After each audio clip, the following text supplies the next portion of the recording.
It's been almost a month since I've had any measurable rainfall around this part of the country. We've had rainfall all around us, but I haven't been lucky. This is my little creek. It's not really a creek.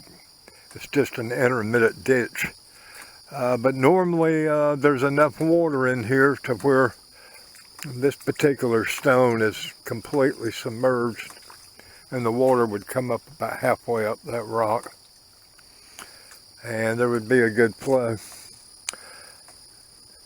Now it's on average, I'd say, an inch deep,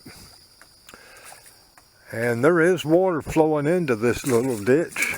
Let me come over here and I'll show you something. There's water here that's coming from this hill. In fact, this is about 8 foot tall right here. There's a pond just 50 feet beyond that ladder. That's a spring-fed pond. I guess if I was industrious, I could dig a ditch from there down to here to get some sort of head. Maybe put my ram pump here. I don't know, but we're not going to talk about that part. Today we're going to be talking about some of the things you might try if you're just faced with a creek or a situation like this where the water is just low because of lack of rain. I'm going to show you a couple of things I've tried. The first one will be the position of the intake. We're looking at a spring pool right here, and the water comes out right about there, and normally the water would be about 4 to 6 inches deeper than what you see it today. And in years past I have tried siphoning water across this rock from this pool, and I found that if I had 2 3/4 inch ram pumps, that the spring could not keep up with that. So you figure if I was taking 10, 12 gallons a minute out of here, within a day, day and a half, this pool would get low enough that I'd be sucking air. The main exit for this water is right through here. There's a little channel, and when the water's up at normal pool, I can just lay my intake pipe right across there in that little groove and just sort of zigzag my way down along these rocks till I get to my ram pump over there. But right now the water's not deep enough in this little crack to siphon water from, to allow water to flow into an intake pipe. I'd have to angle it down, in which case I'd be siphoning. And the reason for it being so shallow is that there's cracks and crevices underneath this big boulder that's allowing water to flow underneath it. That putting sandbags here is not enough to raise the pool. It continues to escape from below. So as a compromise, what I've done is I've moved my sandbags down here to catch me a little catch basin of water. I'm still losing some water underneath this next rock, but not as much as underneath this big rock. When the water's flowing a little deeper, I can take this brick and put underneath my intake pipe. That keeps the intake from getting down in the mud and collecting sand, etc. But the water is so shallow now that if I put this brick under it, the intake will be out of the water. And I just can't get it any deeper, even though I have all these sandbags here, because some of it is going underneath these other rocks. So until we get some rain, I'm kind of stuck with this intake situation. So I'll show you some other things I've tried down at the ram pump itself. Normally, I would have my ram pump situated somewhere back here, or most often I'd have it on the top of this rock which would put the bottom of the pump touching the normal pool of water. But it's so low now, and I've had to move my intake, that I can't go over these little humps in the rock to go to where I normally have my ram pump. So now I've got my ram pump way over here in the corner, just to avoid the humps. If I go across those humps, my pump might work for a while, but if I get an air bubble in there, it's really difficult to shake it out because my dry pipe is so zigzaggy. This year I'm using a 1-inch ram pump. I've got a 1-inch dry pipe, and it only looks like it's 10 feet long here, but it zigzags for about another 8 to 10 feet. So it's close to a 20-foot dry pipe, although not very efficient because of its configuration.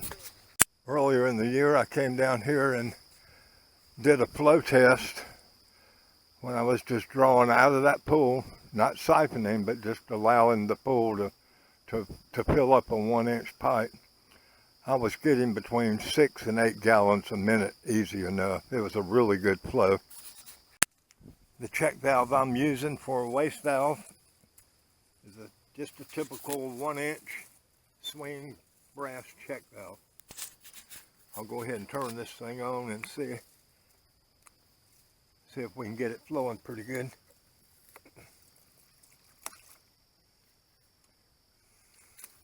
It doesn't really want to go with the check valve straight up and down.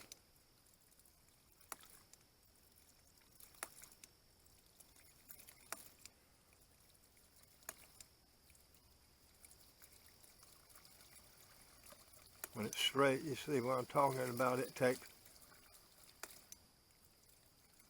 3, 4, 5 seconds to cycle, and it quite often just stops.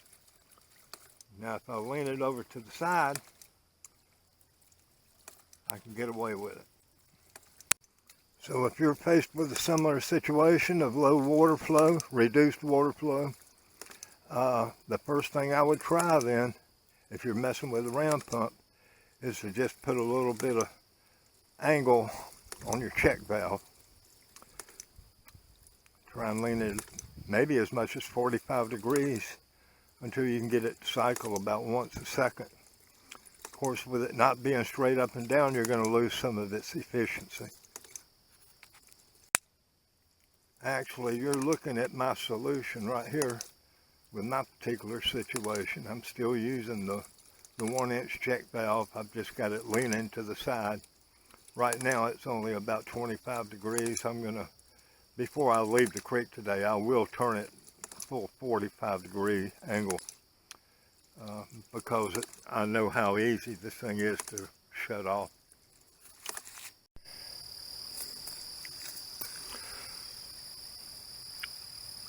This is the check valve I'm currently using. It's a brass 1-inch swing check valve with a 1-inch nipple. Now, something I'm going to try would be to put a 3/4 inch check valve on the thing. Is that going to work? Normally I would say no. I've tried it before. When I try putting a 3/4 inch check valve on a 1-inch dry pipe, the thing just shuts up. It will not cycle. So it's almost like I got too much water pressure, which sounds like a good problem to have right now. And then I'll also try putting a 3/4 inch brass check valve onto the system and see how that goes.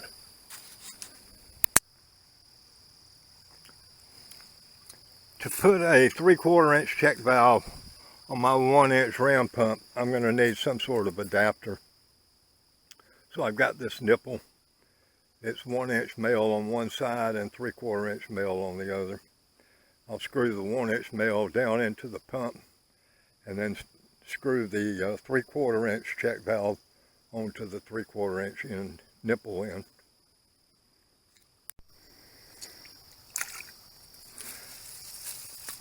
Alright, the first thing we're going to try is the 3/4 inch stainless steel check valve. And as I mentioned before, normally when I put a 3/4 inch check valve, combine that with a 1 inch drive pipe, it just shuts up and doesn't want to cycle. However, this stainless steel is very heavy. Let's open it up. Yep. This is worse than my 1 inch check valve. I've got the stainless steel check valve in the upright position. It's vertical. And there's not enough water pressure to make the flap close. That's because it's so heavy, stainless steel.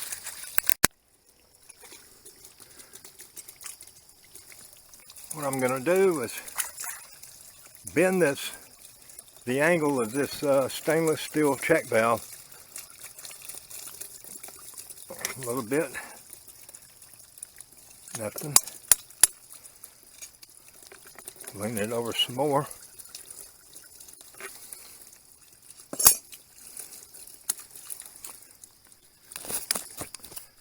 Well, if I go a full 45 degrees, it will cycle, even though it's still so heavy that it's cycling slow. If I lean it even farther, it seems to do a little better. But it's a 3/4 inch valve. I mean, I can accomplish this same thing if I take my 1 inch valve and lean it over. And I know I'm getting more efficient with more efficiency out of a 1 inch than I am a 3/4 inch. So for me, this is not going to work in my situation. I say my situation, it's unique in that I've probably only got 2.5 feet of head here. If I had 3.5, 4 feet of head, I might have enough water pressure that I could use that stainless steel check valve. But right now, you know, I barely got enough head in this system to even make the pump work at all. So let's remove the stainless steel 3/4 inch check valve and attach a 3/4 inch brass swing type check valve. The brass is much lighter than this stainless steel.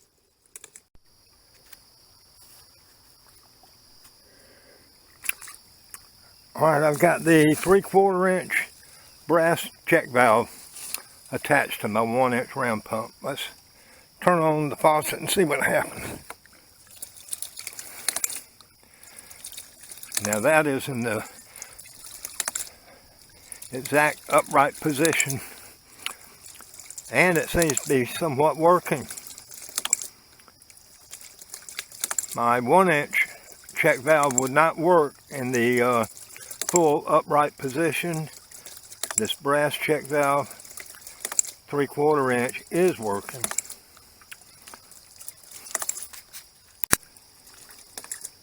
So that does seem like one solution. You could get a standard 3/4 inch brass check valve, excuse me, if you have low water and low water pressure, low head.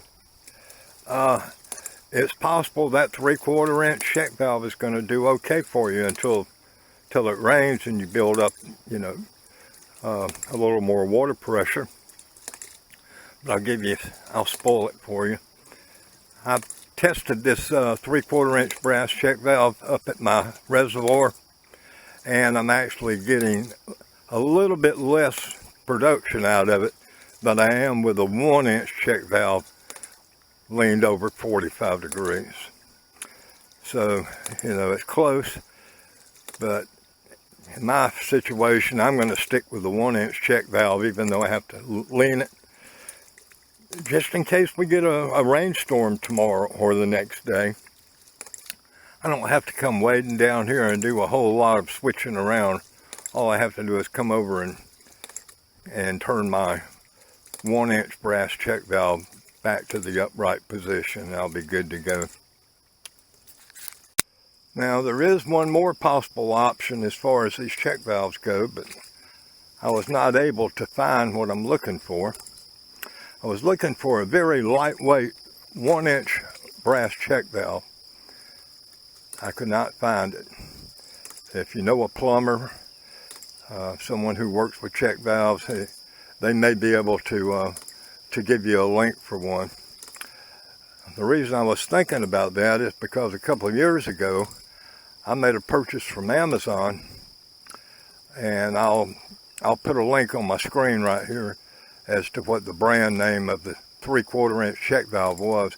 I think I got 2 of them for $12 or $13.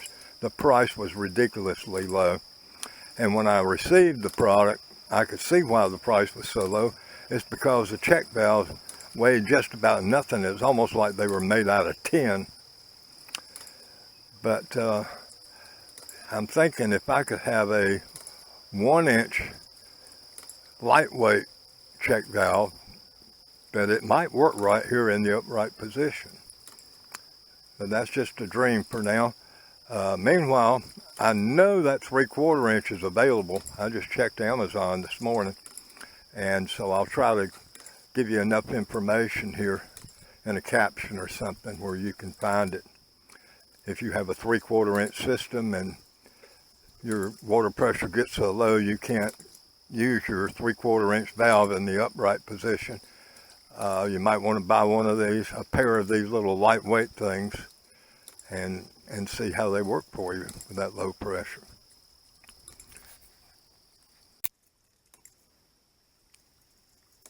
Back when I had the 3/4 inch lightweight check valves, I could not get them to work on my 3/4 inch round pump because at that time I had too much water pressure for them. So I just used them for the other check valve, the one going up to the pressure tank. And I used both of them so long that the flaps wore out on them. So I don't even know where they are. But I can give you some info if you want to buy a 3/4 inch lightweight check valve. That might help you out if you have a 3/4 inch system. Okay, I'm going to remove this 3/4 inch brass check valve and put my 1-inch brass check valve on there and lean my 1-inch brass check valve over about 40-45 degrees and go home and do a rain dance.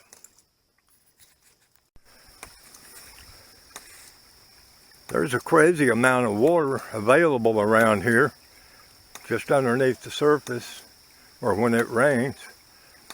And this is a intermittent creek right here when I'm pointing at, and there is water flowing from it. It's about a 1/2 inch deep, 1/4 inch deep. That's what's coming. This is about 100% of what's coming out of the little spring up here. I was very lucky to find this magic spot because this creek barely has any kind of declination over the next 1/4 mile. It's almost flat land, barely any dip at all. But 4 or 5 inches of rain, we'll have 4 or 5 inches of water in this creek. If it rains for 2 days, it'll be 8 foot deep here. For a day or two, then it'll go back down to normal. There's probably at least a dozen little feeder creeks and springs over the next 1/4 mile as I go downstream. So that the creek does get bigger as you go to the east, but there's not enough elevation down there for me to install a round pump. You know, I just don't know how I could do it unless I got 700 or 800 feet of 1/2 inch, 2 inch or 1.5 inch pipe, run that far to even hook up a dry pipe down there. And then I don't know if that would work. But anyhow, I'm going to go to the house, post this video, and I really don't know about posting a link in the description. I'm not that skilled with a computer, but I'll try to put something up as a caption as to that 3/4 inch lightweight check valve, and for sure I will attach it to the end of my video in the credits section. So when you get there, you can just pause it and take notes. I'll have the nomenclature there. Something else I need to point out is just how tall my delivery pipe is to my reservoir. If you've seen my previous videos, you know that it used to come up about 3.5, close to 4 foot up this utility pole. I have my pole sticking out way up here. Now I've had to shorten it down to 24 inches off the ground, because when I had it up at 4 foot, no water would come out of it. That was the limit. So I've always guesstimated that from my ram pump to my outlet here was about 14 feet. But I had to drop it down almost 1.5 to 2 foot to get water to come out of it. Okay, what we're going to do next is we're going to take a measurement, 32 ounce cup, see how many seconds it takes to fill up that 32 ounce cup, and that'll give us an idea of how many gallons per hour we're producing here. Ready? Go. Tell you right now, there ain't much water coming out of there compared to normal. Normally I'm getting 22 to 28 gallons per hour out of my system when everything's good. I really wish I knew how to find one of those lightweight 1-inch brass check valves. I'd be very curious to see how it worked, if it would work in the upright position, and if that made any kind of difference. Well, I'm about to lose my clock here. I'm in a bad position leaning over. I normally go from the other side, but yesterday I was down here and leaned up against this pool and wearing short pants. I got a bunch of yellow jackets in my boot. I was doing the boot scoop boogie. All right, that's 1 minute right there, and we haven't even got this cup full yet. This is really, really bad. If it'd taken 1 minute to fill this cup up, that'd be 15 gallons per hour. So I'm not even going to continue with this. It's too depressing. I'll take it 2 minutes and see how close we are. If it takes 2 minutes to get a quart, that means it would take 8 minutes to get a gallon. How many 8s go into 60? That tells us how many gallons an hour we're getting.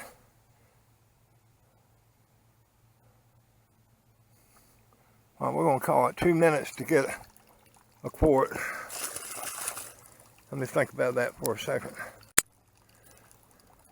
If my ciphering is close, if it takes 2 minutes to get a quart, it would take 8 minutes to get a gallon. And that means in an hour's time, we'd get a little over 7 gallons an hour. That ain't much. That's about a third efficiency compared to what I'm normally operating at. But it's better than nothing. Normally I can fill this pool up overnight. Now it's taken me close to 2 days to get it full. I went ahead and irrigated some this morning. That's why the water's so low in it. Okay, let's go put this thing on the computer and get it posted.